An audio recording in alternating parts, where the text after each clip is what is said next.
Hello, welcome to day 33.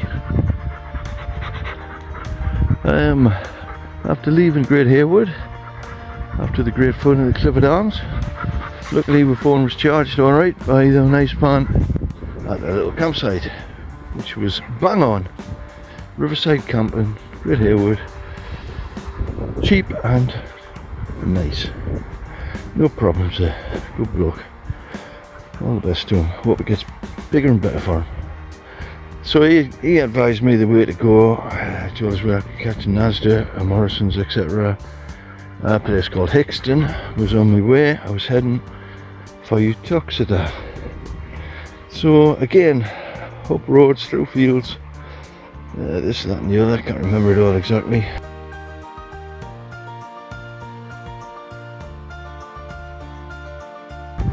When we got to Hixton, we went in for the Morrisons, went past a bit, really tired as I was just saying. Absolutely knackered, thought better check a map. There was a nice little wall, so we sat in it, and this was when, basically after the co-op, down Telford Way, the Clifford Arms, the next stage of our Midland adventure, when I sat in the wall, a bloke came out with possibly his wife, don't know. I said, oh, sorry, I'm just sitting there for a minute. It's a good solid wall, and I'll be gone.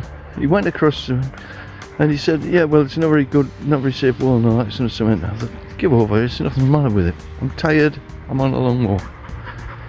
He came back again after a minute or so, basically told us to get off his wall.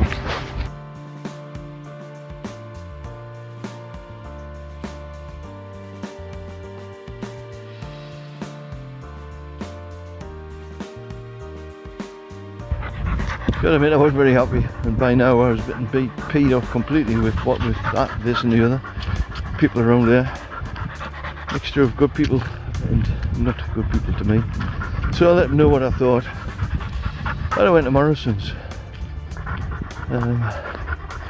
After Morrison's, just a case of walking through some fields and hitting the path that you could not get through in a million years. Although it was a proper path, couldn't get through it.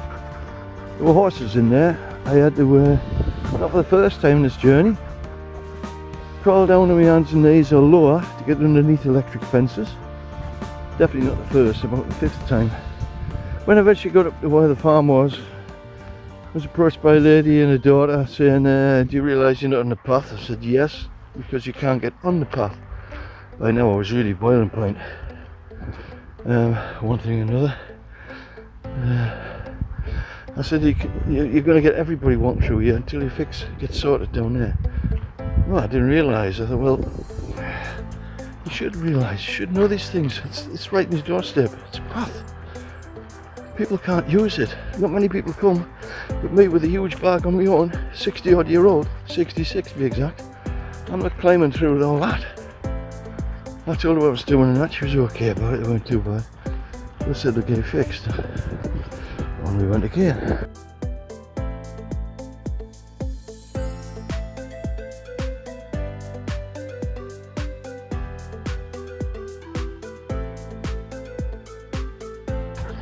Eventually later that day we arrived at a little village called Kingstone, and walking through the middle of there, it went down in a dip and you went up a hill the other side. As I'm walking through, I saw a lady holding the phone up in the air as if she was videoing or she was YouTubing. I wasn't sure what she was doing, but she was messing around with the phone high up and down. And I got to her, she says, have you got a signal on your phone? I said, well, I haven't checked, but yeah, I have. She said, I can't get a signal. We're up in the pub up there with my husband, and I'm just trying to get a signal, speak to some family and friends. I said, okay. I said, well, there's a pub up there, that sounds handy, the way this day's going. She says, my husband's sitting outside, and then we goes on talking, and I told her I was walking the line to St. John Groats. And she said, wow, she says, he would love to talk to you about that. So I thought, well, should we go for a beer? Well, may as well. Went up there, ended up there for an hour or so, maybe two. Landlady was brilliant, people in there were brilliant. The guy was nice talking to do, enjoyed talking to them both for a while. They advised us up to the paths on the way to the Uttoxeter from there. I'm beginning to think by now, I ain't going to get to Uttoxeter today. If I do, it's going to be late, and where the hell I'm going to camp. the answer came to that a bit later on.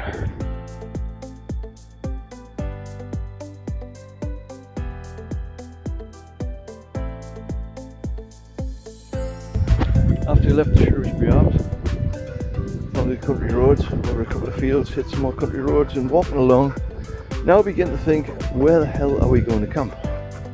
Because we're still not at Uttoxeter. When we get there, where we're going to camp anyhow, find somewhere, no doubt, but it's not as easy in England. It's alright in Scotland, but not in England. Anyway, as I was walking along the lane, I saw this young lady, and she was clearing stuff out at the end of the lane of a farm. I can't exactly remember exactly what she's doing. I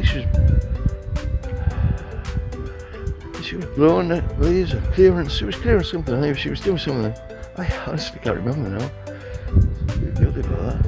Anyway, she stopped and she says, "Oh," I walked up, caught up to her, and she says, "Oh, I thought you'd come and give us a help." I says, "Well, I haven't got time really. Don't know what it's doing and everything." I asked her if there's anywhere around there to camp and things like that. And she got on talking, and she said, "Look, you can stay here if you want." She had electric gates and a beautiful place. I honestly can't remember what she was doing. She might have been trimming a hedge or something, I think. She might have had a hedge trimmer, I think she was. Anyway, she let us in, she showed us around a bit, roughly where I put my tent. It was a lovely little orchard. I was so grateful because it's been a bloody long day. And I won't get to Uttoxeter, and it was getting a bit creepy further on. And so I pitched my tent up. She went and finished doing the job she was doing. She came back.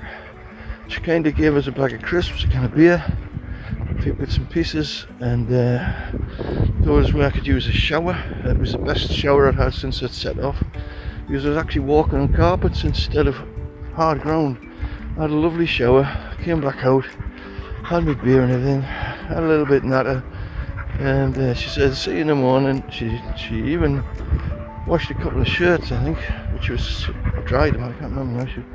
She was so kind. She was a good person. Next morning she came round, a cup of coffee, a bacon sandwich, and left. And she was really, really helpful. Lovely lady. She was called Sarah. She was really good. So I finished the Shrewsbury Arms. Come people not letting you sit on the walls, people not letting you go past the horses. I was told by the people of the horses, "Oh, the horse might have nipped you." I said, "Well, if it had been there," so it wasn't there. And I says, "If the path was there, I wouldn't have been there." Oh, I was getting a bit boisterous days, but kind people, like our young lady, kind people at the other campsite, and so everything got sorted, everything got charged. Everybody was ready for the next day, aiming for Ashbourne.